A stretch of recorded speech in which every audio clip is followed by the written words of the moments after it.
킹 제임스 흠정역 성경 마제스티 에디션 성경 개관. 성경의 정의.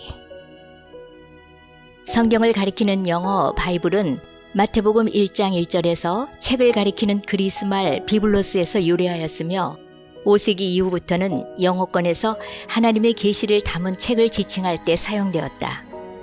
그러나 성경은 단순한 책이 아니라 세상에서 가장 특별한 책으로서 여러 책을 모은 전집이 아니라 연속성을 가진 하나님의 일관된 이야기이며 사람들이 기록한 하나님의 말씀들, 즉 단어들을 담은 책이라고 정의할 수 있다. 성경은 약 1600년 동안 다양한 문화와 배경과 경험과 학식을 가진 40여 명의 인간 기록자들, 왕, 농부, 어부, 의사, 정치가, 학자 등이 쓴 한 책이다.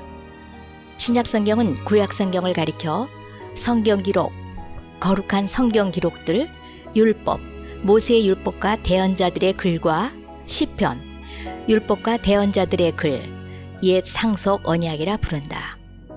구약과 신약 사이에는 400년간의 침묵기가 있었으며 이때에 나온 외경은 하나님의 영감을 받은 글이 아니다. 성경이 하나님의 말씀임을 보여주는 증거. 하나님께서는 구약 시대에는 대언자들을 통해, 신약 시대에는 자신의 아들을 통해 말씀하셨다. 그러므로 신구약 성경 기록자들과 하나님의 아들 예수 그리스도는 성경이 하나님의 말씀임을 보여주는 증인들이다. 성경의 구성. 성경은 66권의 작은 책들로 구성되어 있고 예수 그리스도의 출생을 기점으로 해서 39권의 작은 책들로 구성된 구약 성경과 27권의 작은 책들로 구성된 신약 성경으로 구분된다. 성경은 1189장, 구약 929장, 신약 260장, 31,102절, 구약 23,145절, 신약 7,957절, 788,258개의 영어 단어, 구약 609,247개, 신약 179,011개로 구성되어 있다.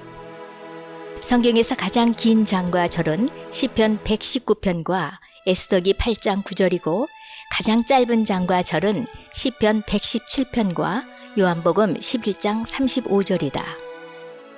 성경의 중간장은 시편 117편이며 성경의 중간절은 시편 103편 1, 2절인데 그 가운데 1절은 오 내 혼아 주를 찬송하라, 내 속에 있는 모든 것들아 그분의 거룩하신 이름을 찬송하라 이다. 구약 성경은 아람어로 기록된 일부를 제외하고는 모두 히브리어로 기록되었으며 크게 세 부분으로 구성되어 있다. 1. 율법. 모세오경, 창세기, 출애굽기, 레위기, 민수기, 신명기. 2. 대언서. 전기대언서, 여호수아, 사사기, 사무엘기, 열왕기. 후기대언서, 이사야, 예레미야, 에스겔과 호세아부터 말라기까지 12개의 소대언서. 3. 거룩한 기록들. 진리, 시편, 잠언, 욥기. 5개의 두루마리. 아가, 룻기, 에가, 전도서, 에스더. 다니엘, 에스라, 느헤미야, 역대기. 신약 성경은 당시의 통영어이던 코인의 그리스어로 기록되었으며 역사를 다루는 사복음서와 사도행전, 사도들의 서신서, 그리고 미래일을 담고 있는 계시록으로 구성되어 있다. 처음에는 성경에 지금과 같은 장과 절의 구별이 없었다. 고대 유대인들은 회당에서 사용하기 위해 구약 성경을 몇 부분으로 나누었으며 주후 9세기경에 절을 표시했다. 한편 주후 13세기경에 휴고 등은 성경의 모든 책을 장으로 나누었고 주후 1551년에 스테파누스는 신약 성경에 절을 붙였는데 그 뒤에 이것이 일반적으로 수용되었다. 성경의 주제와 내용.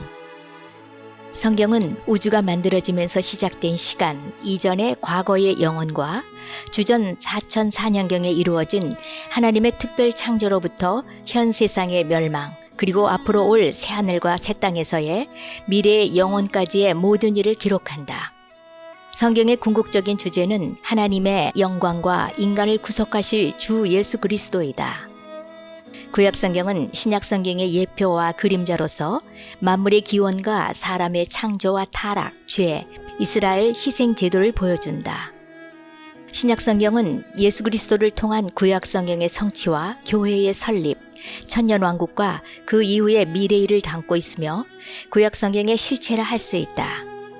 그래서 신약은 구약 안에 숨겨져 있고 구약은 신약에서 드러난다고 할 수 있다. 성경은 과학, 역사, 문학, 철학, 시, 예언 등에서 단 하나의 오류도 없이 100% 진리만을 담은 완전한 하나님의 책이며 또한 시, 역사, 드라마, 사랑 이야기, 증오 이야기, 전쟁 이야기, 철학, 논증 등을 담은 문학책이다. 성경은 편견이 없는 책으로서 인간의 죄와 실수를 적나라하게 보여주며 하나님, 사탄, 사람, 죄, 구원, 생명과 사망, 천국과 지옥 등을 권위 있게 선포한다. 사람은 이러한 권위를 가지고 편견 없이 이런 책을 지을 수 없으며 오직 하나님만이 이와 같은 기적을 행하실 수 있다. 끝으로 성경은 초자연적인 책으로서 사람의 몸을 입고 오신 예수님 안에 드러난 하나님의 속성과 영광, 거룩함을 보여주는 유일무이한 책이다. 그러므로 성경은 기록된 말씀이요 예수님은 살아있는 말씀이다. 성경 기록의 계시, 영광과 보존, 그리고 번역과 해석. 첫째, 계시는 하나님께서 사람에게 자신에 대한 진리를 드러내시는 것이다. 그러므로 계시가 없이는 어느 누구도 하나님과 그분의 구원을 알 수 없다. 계시에는 창조를 통한 일반 계시와 성경을 통한 특별 계시가 있다. 하나님의 계시가 객관적인 기록으로 주어지지 않는다면 아무도 구원받을 수 없으므로 하나님께서는 자신의 모든 계시를 문자 기록으로 주셨다. 성경의 계시에는 세 가지 측면이 있다. 망원경적인 측면. 성경은 멀리 셋째 하늘에서부터 땅속의 지옥까지 또 만물의 시작부터 끝까지 보여준다. 현미경적인 측면. 성경은 하나님, 사람, 마귀, 죄, 구원, 미래일 등을 자세히 보여준다. 입체 사진경적인 측면. 성경은 그 안의 모든 것이 어떠한 모순도 없이 연결되는 것을 입체적으로 보여준다. 둘째, 영감은 하나님의 계시를 글로 기록하는 것이다. 그러므로 하나님의 계시가 그 목적을 달성하기 위해서는 영원하고도 절대 무오한 기록을 필요로 하며 영감이야말로 이 같은 필요를 만족시킨다는 말은 참으로 합당하다. 영감이란 하나님께서 자신의 모든 말씀에 숨을 불어넣으시는 것을 뜻하며 그 결과 하나님의 영감에 의해 주어진 모든 성경 기록은 교리와 책망과 바로잡음과 의로 교육하기에 유익하다. 성경 신자들은 하나님께서 창세기 1장부터 계시록 22장까지의 모든 단어에 자신의 숨을 불어넣어 주셨다는 총체적 축자 영감을 믿는다. 하나님께서는 영감을 단지 사상에만 주시지 않고 모든 단어에 주셨으므로 하나님의 성도들은 항상 성경의 모든 단어를 살아있는 말씀으로 대한다. 이런 점에서 예수님께서도 사람이 빵으로만 살 것이 아니요 하나님의 입에서 나오는 모든 말씀으로 살 것이라고 말씀하셨다. 셋째, 보존은 하나님께서 자신의 섭리로 성경 기록을 안전히 지켜주셔서 모든 세대의 성도들이 자신의 말씀을 소유할 수 있게 하시는 것이다. 하나님께서 섭리로 말씀을 보존해 주셨으므로 하나님의 말씀은 시간과 공간을 통해 결코 소멸되지 않았다. 말씀의 보존이 없다면 하나님께서 기적으로 자신의 말씀에 영감을 주신 것이 무의미하며 하나님의 속성은 결코 이런 일을 허락하지 않는다. 하나님께서 여러 세대를 통해 자신의 소중한 말씀을 보존하셨으므로 우리가 지금 이 시간에 들고 있는 성경은 하나님의 참된 말씀이다. 넷째, 번역은 진리를 다른 민족에게 전하기 위해 기록된 말씀들을 다른 언어로 옮기는 것이다. 구약시대에 히브리어를 사용하는 이스라엘 민족에게는 이런 작업이 필요하지 않았으며 신약시대에도 2세기까지는 그리스어를 말하는 그리스도인들에게 이런 과정이 요구되지 않았다. 그러나 그 이후에는 전 세계에 퍼져 있는 여러 나라의 성도들을 위해 히브리어로 기록된 구약 성경과 그리스어로 기록된 신약 성경을 번역해야만 했다. 다섯째, 해석은 진리의 뜻을 발견하기 위해 성경 구절의 정확한 뜻을 결정하는 것으로서 성경의 각 구절이 하나의 뜻만을 가지고 있다는 전제하에서 이루어진다. 성경의 목적은 너무나 분명하므로 누구든지 성령님의 도움을 받아 성경 말씀을 이해할 수 있으며 따라서 신비주의적 해석이나 비유 해석을 따를 필요가 없다. 성경 신자들은 문법적이며 역사적인 해석을 취한다. 문법적 해석이란 문맥에 맞추어 문자 그대로의 정상적인 의미를 취하는 것을 뜻하며 역사적 해석이란 기록된 시대, 수신자, 목적, 배경 등을 이해하고 문맥에 맞게 해석하는 것을 뜻한다. 성경 기록의 정경. 원래 정경은 측량 막대기로서 서로 다른 것들을 비교하는 표준을 뜻한다. 하나님의 백성은 하나님께서 영감으로 주신 책들을 인정하기 시작했고 각각의 책을 진리를 담은 전체 성경의 일부로 만들었는데 바로 이런 책들이 사람의 행위나 믿음과 실행의 기준을 판단할 수 있는 권위 있는 표준 잣대인 정경으로 사용되었다. 유대교는 처음부터 줄곧 구약 성경의 39권만을, 기독교는 구약 성경의 39권과 신약 성경의 27권만을 정경으로 인정했으며 천주교의 외경을 정경에 포함시킨 적이 없었다. 또한 정경의 본문 형태는 항상 다수 본문의 근간이 된 전통 히브리어 마소라 사본과 그리스어 비잔틴 사본에서 나왔다. 정경은 사람이 정할 수 없고 하나님이 결정하신다. 성경의 영감은 정경을 요구하며 어떤 책이 정경이 되는 것은 하나님께서 그 책에 영감을 부여하셨기 때문이다. 따라서 사람은 공회 등의 기구를 통해 정경을 인정할 뿐이지 정경을 결정할 수 없다. 제사장들에 의해 성전 안에 사본들이 간수된 구약 성경의 정경 작업은 서기관 에스라 시대와 말라기가 기록된 시대에 완료되었다.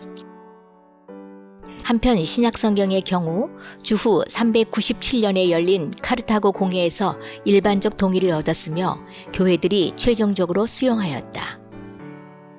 성경의 확산과 보편적 성경. 처음으로 세상에 잘 알려진 영어 성경 전서는 인쇄술이 발명되기 전인 1382년에 나온 위클리프 성경이다.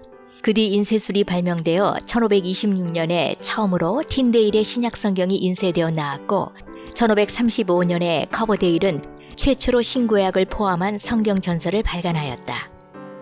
그 이후 커버데일과 다른 사람들은 로마 카톨릭 교도인 메리 여왕의 압제를 피해 제네바에 거하면서 1560년에 제네바 성경을 출간하였다. 그리고 마침내 1611년에 제임스 왕에 의해 일반 사람들을 위한 킹 제임스 성경이 출간되어 지난 400여 년간 온 세상에 복음을 알리는 표준 성경이 되었다. 킹 제임스 성경은 영어가 최고조에 이른 때에 당대의 석학 50여 명이 원어에서 충실하게 번역한 성경으로 단 한 번의 수정 없이 당당하게 세월의 풍파를 이겨내면서 하나님의 말씀을 전달하고 있으며 문학적으로도 영문학의 백미로 꼽힌다. 킹 제임스 성경의 가장 큰 특징은 하나님께서 보존해 주신 히브리어 전통 마소라 본문과 그리스어 공인 본문을 축자적으로 정교하게 번역하여 세계 공통어인 영어로 표현함으로써 말 그대로 모든 성경의 표준이 되었다는 점이다. 1970년대 이후 신국제역 NIV, 신미국 표준역 NASB 같은 현대 역본이 쏟아져 나오고 있지만 이것들은 한결같이 부패된 히브리어 마소라 본문과 그리스어 비평 본문에 근거하고 있으므로 수천 군데의 오류를 담고 있다. 특히 NIV는 축자적 형식적 일치 번역이 아닌 동적 일치 번역, 의역이므로 완전한 하나님의 말씀으로 볼 수 없다. 성경의 영향. 성경은 인류 역사를 통해 가장 많이 읽히고 번역되며 팔리고 영향을 미친 책이다. 실로 고대에서 현대까지 성경만큼 인류에게 지대한 영향을 끼친 책은 없다. 기독교의 경전인 성경은 지금까지 2000여 개의 언어로 번역되었으며 세계 어디서나 어느 정도의 성경 지식을 갖고 있지 않으면 문화인이라 불리기 어려울 정도로 광범위하게 영향을 미쳐왔다. 다른 종교에는 이렇게 많은 영향을 끼친 경전이 없다. 성경이 이러한 영향력을 갖게 된 것은 그 안에 들어있는 하나님의 초자연적인 숨결 때문이다. 역사를 통해 많은 사람들이 성경을 파괴하려고 시도했으나 그들의 노력은 모두 화사로 돌아갔다. 볼테르 같은 인본주의 불신자들이 성경 무용론을 주장하였음에도 불구하고 오늘날까지 성경은 사람을 구원하는 유일한 지식을 제공하는 생명샘이 되고 있다. 앞으로 이 땅이 소멸되고 새하늘과 새 땅이 열리며 영원한 미래가 올 때까지 성경은 믿지 않는 자에게 하나님의 지옥 심판의 경고를 주며 믿는 자에게 하나님의 생명과 구원을 줄 것이다. 하나님의 말씀. 성경은 하나님의 생각과 사람의 상태와 구원의 방법과 죄인의 운명과 신자의 행복을 담고 있다. 성경의 교리들은 거룩하고 그 훈계들은 구속력이 있으며 그 역사들은 진실하고 그 결정사항들은 바꿀 수 없다. 성경을 읽어 지혜롭게 되고 성경을 믿어 안전을 얻으며 성경의 내용을 실천하여 거룩한 자가 되라. 성경은 너를 인도할 빛과 너를 지탱할 음식과 너를 기쁘게 할 위로를 포함하고 있다. 성경은 여행자의 지도요, 순례자의 지팡이요, 항해사의 나침반이요, 군사의 칼이요, 그리스도인의 헌장이다. 성경 안에서 낙원이 회복되고 하늘이 열리며 지옥이 그 모습을 드러낸다. 주 예수 그리스도가 성경의 주인공이요, 우리의 행복이 성경의 계획이요, 하나님의 영광이 성경의 목적이다. 자주 그리고 천천히 기도하는 심정으로 성경을 읽으라. 성경이 내 기억 속에 박히게 하고 마음을 지배하게 하며 발걸음을 인도하게 하라. 성경은 부의 보고요, 영광의 낙원이요, 기쁨의 강이다. 네가 살아있을 때에 주께서 이 성경을 주셨으니 또한 심판 때에 이것을 펴시고 영원토록 너를 기억하실 것이다. 성경은 최고의 책임을 요구하여 수고에 대해서는 최고의 보상을 주되 그 안에 거룩한 내용들을 무시하는 자는 다 지옥불로 정죄할 것이다. 성경 해석의 황금률. 어떤 성경 구절의 평범한 의미가 상식 수준의 의미일 때는 더 이상 다른 의미를 찾으려 하지 말라. 다시 말해 그 구절의 앞뒤 문맥이나 관련 구절이나 근본 진리 등이 분명하게 다른 의미를 주지 않는다면 그 구절의 모든 단어를 평범하게 문자적 의미로 받아들여야 한다. 하나님께서는 자신의 말씀을 계시하시면서 독자가 혼동에 빠지는 것을 원치 아니하셨으며 자신의 자녀들이 분명하게 깨달을 수 있기를 원하신다.